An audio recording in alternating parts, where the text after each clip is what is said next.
قرآن کے 3 عظیم خواب جنہوں نے تاریخ بدل دی: خواب ابراہیم، خواب بادشاہ مصر، خواب فرعون۔ کیا آپ جانتے ہیں کہ ایک خواب باپ اور بیٹے کو قربانی کی مثال بن گیا؟ ایک خواب نے پوری سلطنت کو قحط سے بچا لیا۔ ایک خواب نے ایک ظالم بادشاہ کو خود اپنی تباہی کا ذریعہ بنا دیا۔ قرآن مجید میں خواب صرف نیند کے مناظر نہیں بلکہ اللہ کے فیصلوں کی جھلک ہوتے ہیں۔ آج ہم بات کریں گے 3 ایسے خوابوں کی جنہوں نے تاریخ کا رخ موڑ دیا۔ پہلا خواب، حضرت ابراہیم، اللہ کے خلیل، جنہیں بڑھاپے میں جا کر بیٹا ملا، وہ بیٹا جس کے لیے برسوں دعائیں کی گئیں۔ اچانک ایک رات خواب آتا ہے کہ وہ اپنے بیٹے کو ذبح کر رہے ہیں۔ پہلا خواب انہوں نے اگنور کیا۔ یہ عام خواب نہیں تھا، یہ نبی کا خواب تھا، اور نبی کا خواب وحی ہوتا ہے۔ جب مزید کئی رات یہ خواب آیا تو اللہ کی وحی جان کر بیٹے حضرت اسماعیل سے ذکر کیا۔ حضرت اسماعیل کا جواب تاریخ کا حصہ بن گیا: ابا جان، جو حکم آپ کو دیا گیا ہے وہی کر دیجئے۔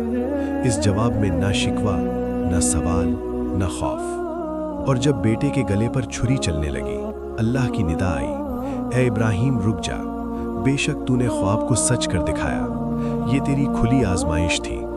پھر خدا کے حکم سے بیٹے کی جگہ ایک مینڈھا ذبح ہو گیا۔ اس لیے تمام عالم اسلام کے مسلم ہر سال ذی الحج کے مہینے میں جانور ذبح کرتے ہیں۔ وہ حضرت ابراہیم کی سنت کو پورا کرتے ہیں۔ اللہ کو قربانی چاہیے تھی، خون نہیں، دل چاہیے تھا، جسم نہیں۔ اس خواب کا ذکر قرآن شریف کی سورۃ الصافات آیت 102 سے 107 میں موجود ہے۔ تیسرا خواب، حضرت یوسف کے دور میں مصر کے بادشاہ نے خواب دیکھا: 7 دبلی پتلی گائیں جو نیل سے نمودار ہوئیں اور 7 موٹی گائیں نگل گئیں، اور تمام دربار کے سارے دانا، نجومی، دانشور خاموش، کسی کے پاس جواب نہیں۔ آخرکار حضرت یوسف کا نام لیا گیا، جو جیل میں تھے۔ ان پر ایک الزام لگا کر زندان میں ڈال رکھا تھا۔ یوسف کو لایا گیا، خواب بتایا گیا۔ حضرت یوسف نے فرمایا: 7 سال خوشحالی، 7 سال سخت قحط، اناج ذخیرہ کرو، نظم و ضبط قائم کرو۔ یہ صرف تعبیر نہیں تھی، یہ ریاستی پالیسی تھی۔ نتیجہ، مصر بچ گیا، آس پاس کی قومیں محتاج ہو گئیں، اور حضرت یوسف کو اقتدار ملا۔ اللہ خواب کے ذریعے صرف فرد نہیں، قوموں کو بچاتا ہے۔ اس خواب کا ذکر قرآن شریف کی سورۃ یوسف آیت 43 سے 49 میں موجود ہے۔ تیسرا خواب، فرعون، خود کو خدا کہنے والا۔ اسی نے ایک خواب دیکھا کہ بنی اسرائیل کا ایک بچہ میری سلطنت کے لیے خطرہ بنے گا۔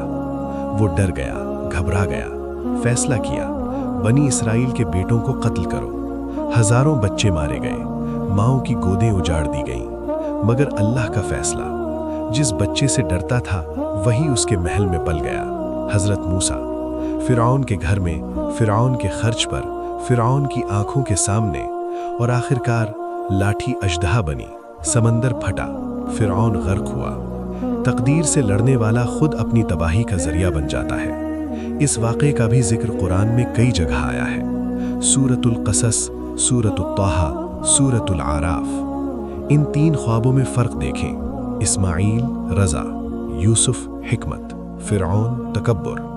اللہ کا فیصلہ ایک، مگر انسان کا رد عمل اسے جنت یا ہلاکت تک لے جاتا ہے۔